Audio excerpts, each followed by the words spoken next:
மாலை நேரம் பகுதி 14. மலர்ந்த முகத்துடன் பிருத்விராஜ் பிரத்யக்ஷாவை பார்ப்பதை இப்போது 3 ஜோடி கண்கள் ஆர்வத்துடன் கவனித்தன.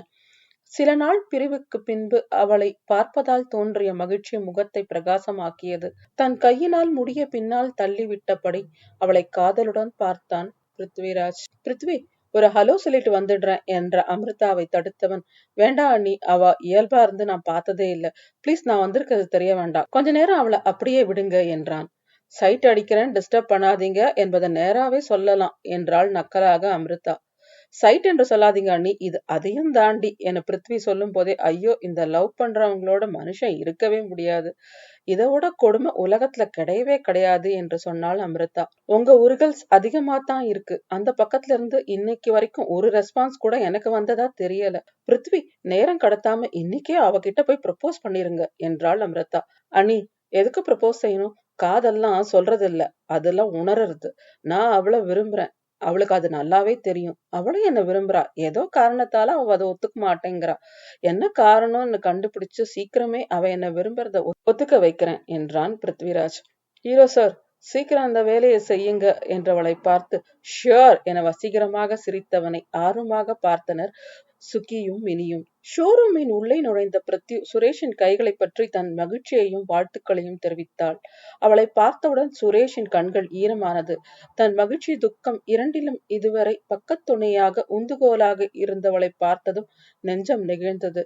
அவன் கண்களில் ஈரத்தை கண்டதும் மெல்ல அணைத்து அவன் தோளினை ஆதரவாக தட்டியவள், Suresh, this is your day, be happy என்றாள். அதை முகம் சிறிதும் மாறாமல் புன்னகையுடன் பார்த்த பிருத்வியை அமிர்தாவுடன் சேர்ந்து மற்ற இருவரும் இமை அசைக்காமல் பார்த்தனர். பிருத்வி, உன்னை கேட்கட்டுமா என கேட்டவளை திரும்பி பார்க்காமலே, அண்ணி, நீங்க என்ன கேட்க போறீங்கன்னு எனக்கு தெரியும். பிரத்யக்ஷா சுரேஷ விரும்புறான்னு நினைக்கிறேங்க, சரியா என நிறுத்தினான் பிருத்விராஜ். மினிக்கும் சுகிக்கும் மூச்சே நின்றுவிடும் போலானது. இவர்களின் மனதில் சில நாட்களாக இருந்து வரும் பெரும் கவலை இதுதான். ஊர் முழுவதும் சுரேஷ் பிரத்யக்ஷாவை மனம் செய்து கொள்வான் என்று நினைத்திருக்க, அது நடக்காமல் போனால் என்ன ஆகும் என்ற கவலை அவர்களின் மனதை அரித்தெடுத்தது. பிரத்யக்ஷாவை எப்படியாவது வேறு ஒருவனை திருமணம் செய்ய சம்மதிக்க வைத்தாலும் அவளை திருமணம் செய்து கொள்கிறவன் சுரேஷை பற்றி கேள்வி கேட்டால் என்ன சொல்வது? உண்மையை சொன்னால் எந்த அளவு நம்புவான்? பின்னாளில் பிருத்யுவின் வாழ்க்கையில் இதனால் ஏதாவது பிரச்சனை வருமா என்று இருவரும் நினைக்காத நாளே இல்லை.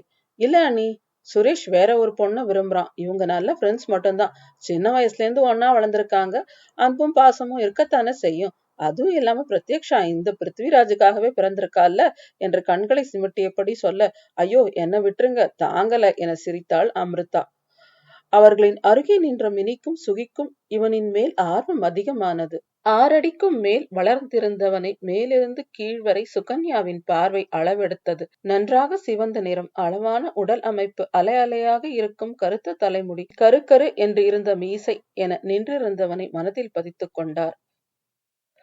சுரேஷின் நண்பனா இவன்? பேர் ஏதோ பிருத்வி நானே, இதுவரை இவனை பார்த்ததே இல்ல, பேரும் கேள்விப்பட்ட மாதிரியே இல்ல, இவனை பத்தி இன்னும் விசாரிக்கணும் என முடிவெடுத்தார் சுகன்யா. சௌமினை தவிப்பாக உணர்ந்தவர் தன் மகளை இவன் விரும்புகிறான் என்று சொன்னது முதலில் கவலை அளித்தாலும் அவன் பிரத்யக்ஷாவை பற்றி சந்தேகமில்லை என்று சொன்னது அவரின் மனதை தொட்டது. கம்பீரமாக நிற்கும் பிருத்வியை பார்த்த சௌமினிக்கு சுரேஷை விட இவனே பிருத்யுவிற்கு மிகவும் பொருத்தமானவனாக தெரிந்தான்.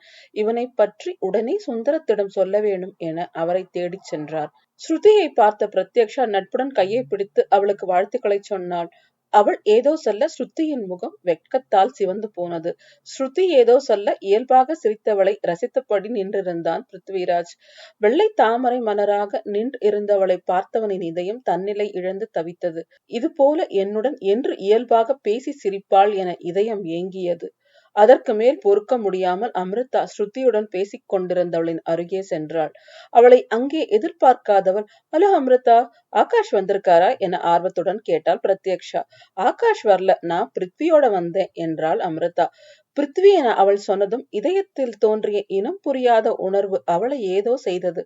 அன்று கடற்கரையில் பார்த்த பிறகு சந்திக்கவே இல்லை. 2 வாரங்களுக்கு மேலாக அவனை பார்க்கவே இல்லை. தினமும் இரவு கண் மூடும் போதும் காலை கண் விழிக்கும் போதும் அவனது முகமே நினைவில் வந்து போனது. அமிர்தாவுடன் பேசிக் கொண்டிருந்தாலும் அவளது மனம் அதில் லயிக்கவே இல்லை. 5 நிமிடங்கள் தன் பார்வையை கட்டுப்படுத்தியவள் அதற்கு மேல் அவளால் தன் விழிகள் அவனை தேடி அலைப்பாய்வதை தடுக்கவே முடியவில்லை. சுரேஷுடன் பேசிக் கொண்டிருந்தவனை கண்டதும் மனதில் தோன்றிய உணர்வு விழிகளில் மின்னியது.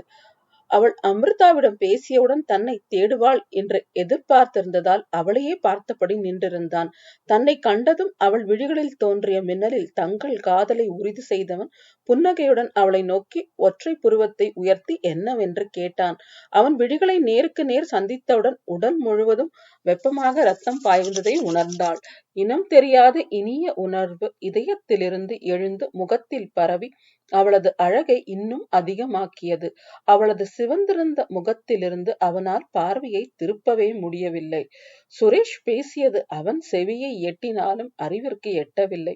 பிருத்விராஜின் கவனம் தன்னிடம் இல்லை என உணர்ந்த சுரேஷ் அவனின் பார்வை சென்ற இடத்தை பார்த்து அதிர்ந்தான். சிவந்த முகத்துடன் விழிகள் தாழ்ந்து நிற்கும் பிரத்யக்ஷா அவன் இதுவரை அறிந்திராதவள். கண்களிலும் உதடுகளிலும் சிரிப்புடன் நொடிக்கு ஒருமுறை பிரத்யக்ஷாவை பார்வையால் வருடும் பிருத்விராஜ் சுரேஷிற்கு சொல்லாமலே அவர்களின் காதல் புரிந்து போனது. இருவரும் ஒருவரை ஒருவர் விரும்புகிறார்களா? பிரத்யக்ஷா இதை தன்னிடம் இதுவரை சொல்லவில்லை என நினைத்ததும் சுரேஷுக்கு என்னவோ போலாகிவிட்டது. தான் ஸ்ருதியை விரும்பத் தொடங்கியதும் முதலில் தன் காதலை பிருத்திவிடம் தானே சொன்னோம். இவள் ஏன் தன் காதலை பற்றி என்னிடம் சொல்லவே இல்லை? அந்த அளவு நான் அந்நியனாகி போய் விட்டேனா என யோசித்தான். திறப்பு விழா வேளையில் தான் பிஸியாக இருந்ததால் பிருத்யு சொல்ல தயங்கியிருப்பாள் என தன்னை தானே தேற்றிக் கொண்டான். பிரத்யக்ஷா ஸ்ருதியை அமிர்தாவிற்கு அறிமுகம் செய்து பேசிக் கொண்டிருக்கும் போது ஸ்ருதியின் அம்மா சரஸ்வதி அங்கே வந்தார். என்ன பிருத்யு இப்படி மெல்லிசாயிட்ட? முன்ன எப்படி லட்சுமிகரமா இருந்த, இப்ப ஒடுசலா கண்ணெல்லாம் உள்ள போய் உடம்பு ஏதாவது சரியில்லையா என அக்கறையுடன் விசாரித்தார். அதெல்லாம் ஒண்ணும் இல்ல ஆண்டி, டயட் உடற்பயிற்சி அப்படின்னு ஏதோ செஞ்சிட்டு இருக்கேன் என்றவளிடம், ஏன் உன்னை யாராவது குண்டு என்று கிண்டல் செஞ்சிட்டாங்களா என்ன என கேட்டார். அதுவரை அமைதியாக இருந்த பிரத்யக்ஷாவிற்கு மூணாறில் நடந்த நிகழ்வுகள் நினைவில் நொடிப்பொழுதில் வந்து போனது. பிருத்திவியை பல நாட்களுக்கு பிறகு பார்த்ததில் மனதில் இனிமையாய் பொங்கிய உணர்வுகள் சரஸ்வதியின் வார்த்தையில் வெள்ளமாய் வடிந்தன. எங்கிருந்தோ ஒரு இறுக்கம் வந்து அவளை சூழ்ந்தது. தன் உணர்வுகளை மறைக்க போராடியவள், ஒரு நிமிஷம் ஆண்டி, அம்மாவை பார்த்துட்டு வந்துடுறேன் என அங்கிருந்து நகர்ந்தாள். அவள் எதிரில் வந்து நின்று சிரிப்புடன் ஹாய் பிரத்யக்ஷா என்ற பிருத்விராஜை உணர்வுகளற்று ஏறிட்டாள். ஃபார்மல்ஸில் வசீகரமாக இருந்தவனை பார்த்து இதயம் ஒரு நொடி நின்று துடித்தாலும் சரஸ்வதி சொன்னதால் ஏற்பட்ட நினைவுகள் இதயத்தில் ஆறிப்போன காயத்தை மறுபடியும் கத்திக் கொண்டு கீறி ரத்தம் வடிய செய்திருந்தது. எதுவும் பதில் பேசாமல் எழிலோவியமாக நின்றவளை இதயத்தில் பதிவு செய்தான். அவளின் பின்பக்கம் எட்டி பார்த்தவன் என்னவென்று கண்களால் கேட்டவளை, இல்ல இங்கிருந்து பார்த்தால் யாரோ தேவதை வழி தவறி இங்க வந்த மாதிரி இருந்தது, தேவதைக்கு ஒயிட் விங்ஸ் இருக்கான்னு பார்த்தேன் என சிரிக்காமல் சீரியஸாக சொன்னான். 5 நிமிடம் முன்பு இதை பிருத்விராஜ் சொல்லியிருந்தால் பிரத்யக்ஷாவின் கண்களில் இருந்து காதல் வழிந்திருக்கும். ஆனால் இப்போதோ அவளுக்கு சொல்ல முடியாத கோபமே வந்தது. பிளாக் விங்ஸ் தான் இருந்தது, இப்பதான் கழிற்றி வைத்து விட்டு வந்தேன் என்றாள் வெறுப்பான குரலில். பிளாக் விங்ஸோட இருந்தாலும் பரவாயில்ல, ஏன் அழகான ராசஷின்னு அட்ஜஸ்ட் பண்ணிப்பேன் என கண்கள் மின்ன உதடுகளில் புன்னகையுடன் சொன்னவனை பார்வையால் எரித்தாள். பாரு, சொன்ன உடனே ப்ரூவ் பண்ற, ஏற்கனவே நைட் ஒன்னால தூக்கம் வரதில்ல, இப்படியெல்லாம் முழிச்சு பார்க்காத, பயத்துல சுத்தமா தூக்கமே வராது என்றான் சீண்டும் குரலில். என்ன பார்த்தாலே உங்களுக்கு பயமா இருக்குல்ல, பிறகு எதுக்கு என்கிட்ட பேசிட்டு இருக்கீங்க என கோபம் குறையாமல் கேட்டாள். எதுவும் சொல்லாமல் சிரிப்பை கஷ்டப்பட்டு அவன் அடக்குவதை பார்த்தவள், இப்ப எதுக்கு சிரிக்கிறீங்க என கேட்டாள். இல்ல, கோவத்துல நீ இன்னும் ரொம்ப அழகா இருக்க, முகம் எல்லாம் சிவப்பா, கன்னங்கள் எல்லாம் மின்னுது இன்னும் என சொல்லாமல் என்று சொல்லாமல் தன் கன்னத்தை கைகளால் தடவியவன், இப்ப சொன்னா கன்னம் என்ன ஆகும்னு தெரியும் என்றான் கிண்டலான துணியில். அந்த பயம் இருக்கட்டும் என சுட்டு விரல் காண்பித்தவளை பார்த்து மென்னகை புரிந்தவன், ஓ நீ உன் கையால் கொடுப்பத சொன்னியா, நான் ஓ என அவள் கோபத்தில் துடிக்கும் இதழ்களை காதலுடன் பார்த்தான். கோபத்தில் என்ன செய்திருப்பாளோ? பிரத்யக்ஷா என்ற மினியின் குரலில் அங்கிருந்து நகர்ந்தாள்.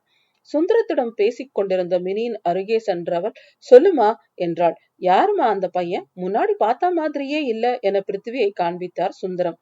சுரேஷோட ஃப்ரெண்ட்பா, முன்னாடி 2-3 தடவை பார்த்திருக்கேன் என்றாள் பிரத்யக்ஷா.